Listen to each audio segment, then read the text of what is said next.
लोकतंत्र सूचकांक किस संस्था के द्वारा जारी किया जाता है? ब्रिटेन में स्थित the economic intelligence unit EIB नामक संस्था के द्वारा। EIB के द्वारा किस वर्ष से प्रत्येक वर्ष लोकतंत्र सूचकांक जारी किया जाता रहा है? 2006 से। वर्ष 2023 को आधार मानते हुए लोकतंत्र सूचकांक को कब जारी किया गया है? 15 फरवरी 2024 को। 15 फरवरी 2024 को जारी लोकतंत्र सूचकांक में कितने देशों को शामिल किया गया है? 167 देशों को। लोकतंत्र सूचकांक 2023 जो 15 फरवरी 2024 को जारी हुआ है, इसमें पहला स्थान किस देश को मिला है? नॉर्वे को। दूसरा स्थान किस देश को मिला है?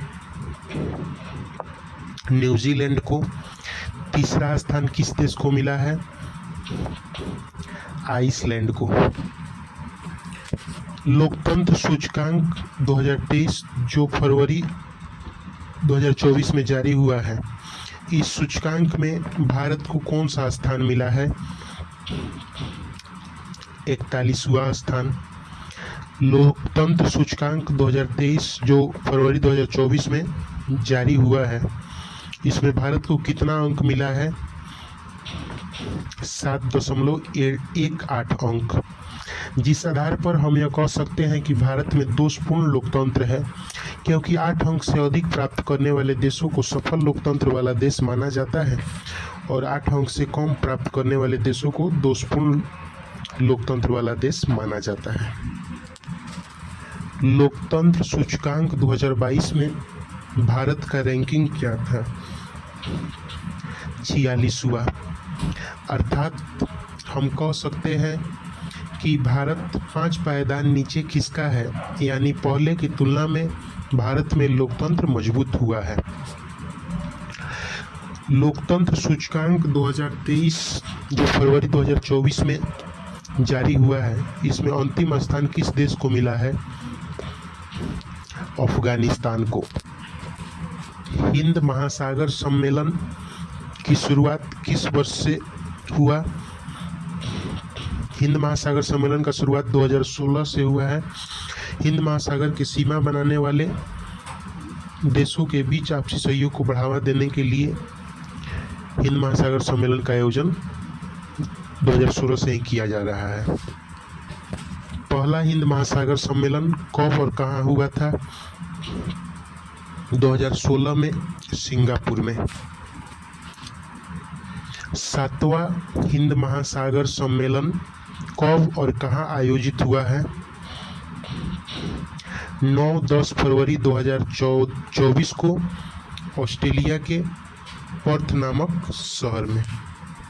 7वां हिंद महासागर सम्मेलन किस संस्था के द्वारा आयोजित किया गया था? 7वां हिंद महासागर सम्मेलन भारतीय विदेश मंत्रालय के तत्वाधान में इंडिया फाउंडेशन नामक संस्था के द्वारा आयोजित किया गया था।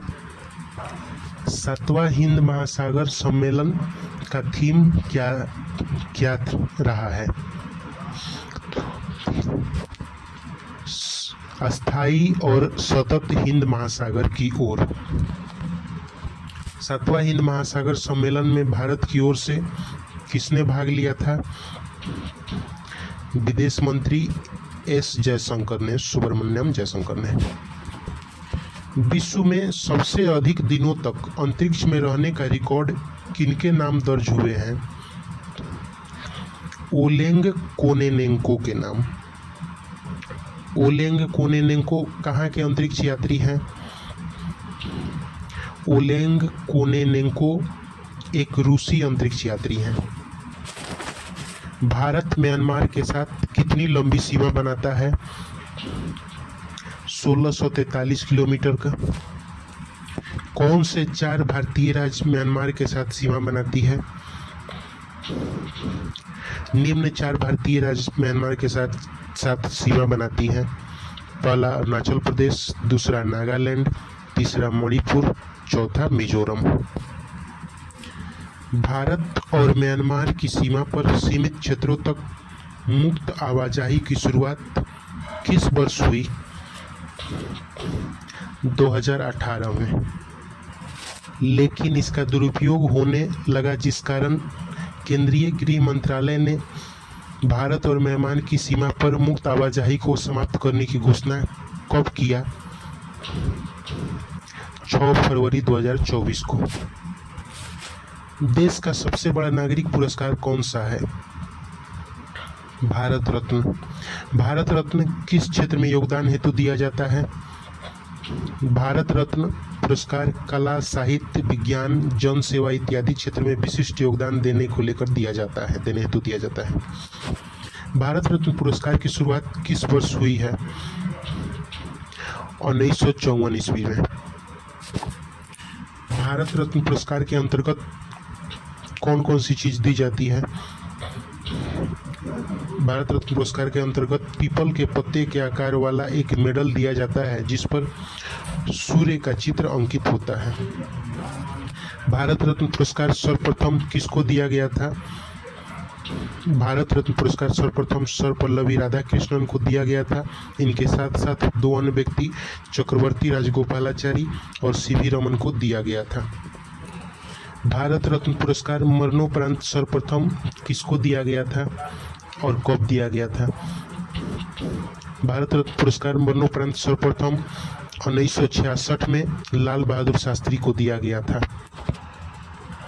भारत रत्न पुरस्कार को किस अनुच्छेद के तहत दिया जाता है? भारत रत्न पुरस्कार को अनुच्छेद 18 के तहत दिया जाता है। भारत में यह एकमात्र संवैधानिक पुरस्कार है। भारत रत्न एकमात्र ऐसा पुरस्कार है जिसे वरीयता क्रम में रैंकिंग प्रदान किया गया है। वरीयता क्रम में भारत रत्न को कौन सा रैंक प्राप्त है? 7 के क। भारत रत्न पुरस्कार को कब समाप्त कर दिया गया था? 1977 में, जब पहली बार देश में गैर कांग्रेसी सरकार बना तो भारत रत्न पुरस्कार को समाप्त कर दिया गया था। भारत रत्न पुरस्कार की शुरुआत दोबारा कब किया गया? पुनः जब 1980 में कांग्रेस की सरकार बनी तो प्रधानमंत्री इंदिरा गांधी के द्वारा भारत रत्न पुरस्कार को दोबारा शुरू किया गया था। 1980 में जब दोबारा भारत रत्न पुरस्कार का शुरुआत हुआ तो सर्वप्रथम किसे यह पुरस्कार दिया गया? 1980 में ही मदर टेरेसा को। मरणोपरांत राजीव गांधी को भारत रत्न पुरस्कार कब दिया गया? 1991 ईस्वी में। जब 1991 में मरणोपरांत राजीव गांधी को भारत रत्न पुरस्कार दिया गया तो इसके खिलाफ किसने मध्य प्रदेश हाई कोर्ट में चुनौती दिया?